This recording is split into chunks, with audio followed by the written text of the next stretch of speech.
Hi guys, this is the full version of a video in which I share a prophetic dream that God gave me about the upcoming invasion of Taiwan.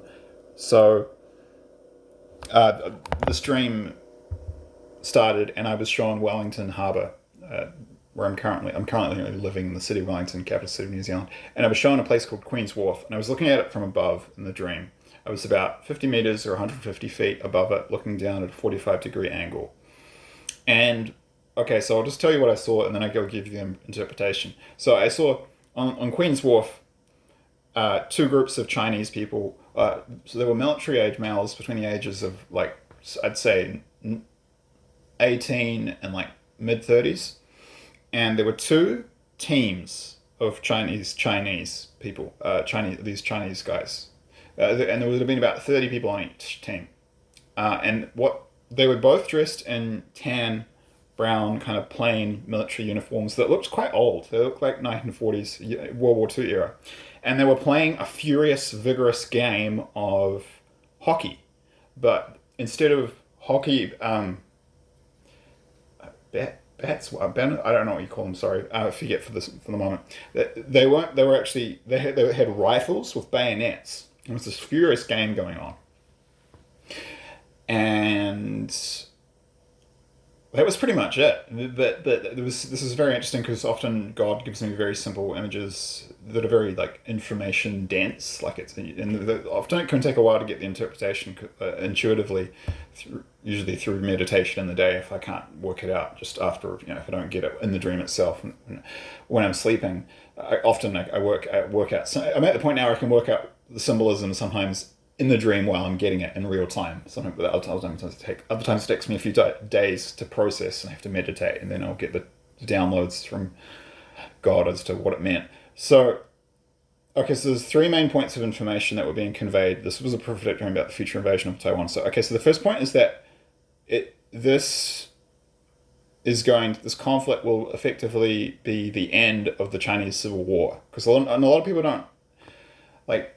Unless you're a history nerd, you might probably won't know this, but Taiwan is that's where the nationalists fled, and after they lost the Chinese Civil War, which was I think I forget the dates off the top of my head. It's sort of around I think it was after World War Two.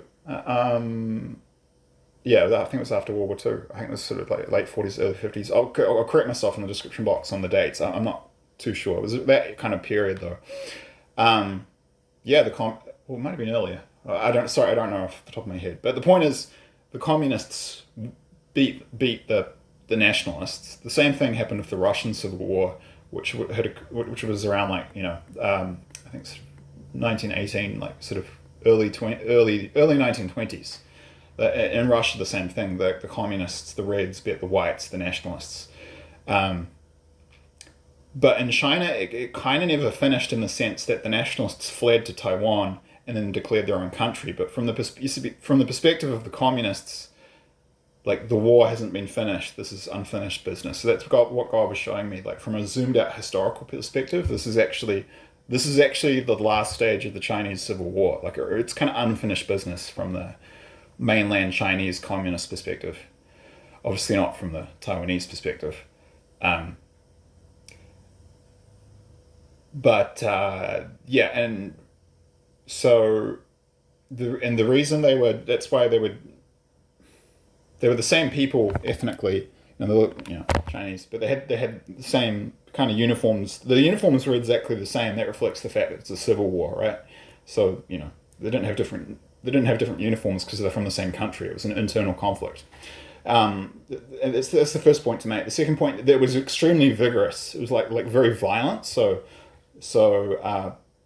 China will win. This is what myself and others have been shown. Also, if you've looked at like the war gaming, people have war gamed it. Like ultimately, the Taiwanese are going to put up a very brave fight, and with help from the US and many other allied countries. But they will ultimately lose this war. So they will lose the war, but they're not going to go down. They will fight very hard. They will fight very bravely and courageously and strongly. And they'll fight like a cornered freaking honey badger. It'll be a ferocious battle fight nonetheless. So they will lose, but they will not go down without fighting very bravely and honorably and like ferociously. It's not going to be a walk in the park. It's not going to be a cakewalk. That's what the vigorous game represented. Now, and you could tell that the Chinese won. I know that was the symbolism. Now, this is why I was seeing it on Queen's Wharf in New Zealand. Now, although it's the second point of information would be like that, yeah, China will win, but it will be a very ferocious, like, hard fought battle. It's not going to be a cakewalk for them. It will be very, like, many losses. It will be very, yeah, very intense. It kind of brings to mind reading accounts of like the Japanese defending some of the Pacific Islands at the end of World War II, like Okinawa.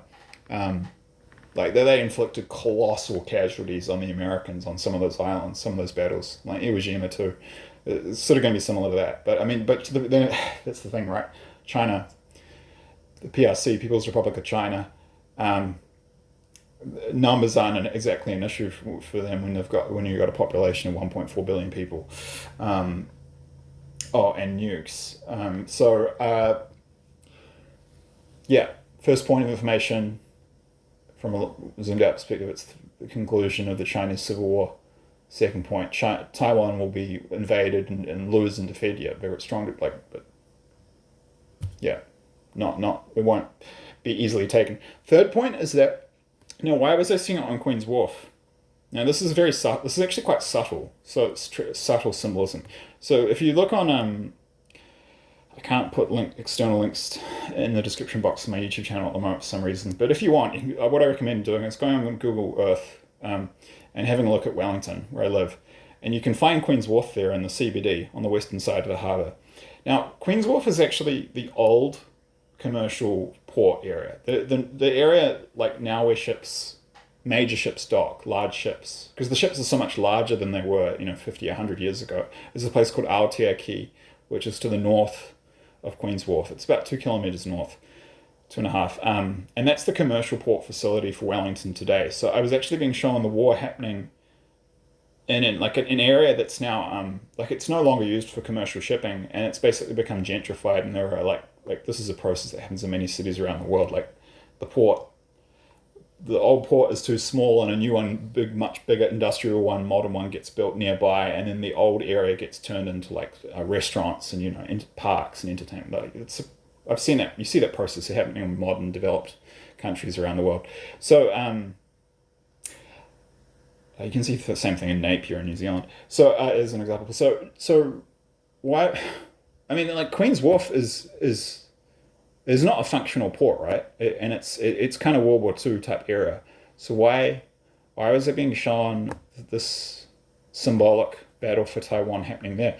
So what it represents is the fact that New Zealanders and Australians too, it was given to me. Like New Zealanders and Australians are like they're different culturally. They're very very similar. So similar they could be brothers, but but we are different. Like this is not.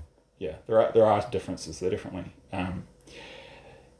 Something a lot of other people, outsiders, don't realize. It's similar to the relationship between the US and Canada. Like with the US, Australia being the US and New Zealand being Canada. They're close geographically and culturally, but different at the same time. But from the perspective of the war, what God was showing me is that Australians and New Zealanders alike, the majority of them have this, and I had it in the past. Like, so I know from experience, we just have this program in our minds that says for some reason, no, we could never be invaded. That's why the first dreams that God was giving me about World War II, where my city was being bombed, it took me 2 years to process it. My brain couldn't handle it. And like, I don't know why, but I think it's in New Zealand and Australia. I think it's because historically we've been so far from world conflicts. But what God was showing me is like most New Zealanders and Australians, when I tell them about these dreams, they don't believe me. But they're just like I was before I started having the dreams. Like I wouldn't have believed me in 2018. Or 2019, even when I first started having them. I wouldn't, it took me a while to get there, but I've just noticed, almost all Australians and all New Zealanders, we have this, I don't know quite exactly why, but this is Americans too, Canadians and the English. It's partly because we've never experienced a ground invasion in modern warfare. It's partly because that's what God was showing me, actually. I kind of do know why. our mindset is from World War Two. Like we still have a World War Two mindset, and um, we haven't like fought peer like we haven't experienced like modern warfare against a peer adversary for like more than 80 years since World War Two. Like so over that period, those five Anglo-Saxon countries, Australia, New Zealand, US, Canada, UK, have had peace. Um, and so we're still thinking in a 1940s mindset when like the world was very different and the US just, could protect us. And China was very weak, but now it's a different world, and the US is China and Russia are got together will be much more powerful than the US, and the US is on the decline, and we won't be able to be protected. So, God, that's the symbolism there. The third part is that most New Zealanders and Australians, it's not just that they don't think it's possible; they don't even consider that. It's not that they just don't think we could be invaded. They don't even consider it a possibility. And I speak from experience, like having that programming from the past. I think it's cultural programming that's unconscious from World War Two. We always just think, oh no, no, that'll never happen.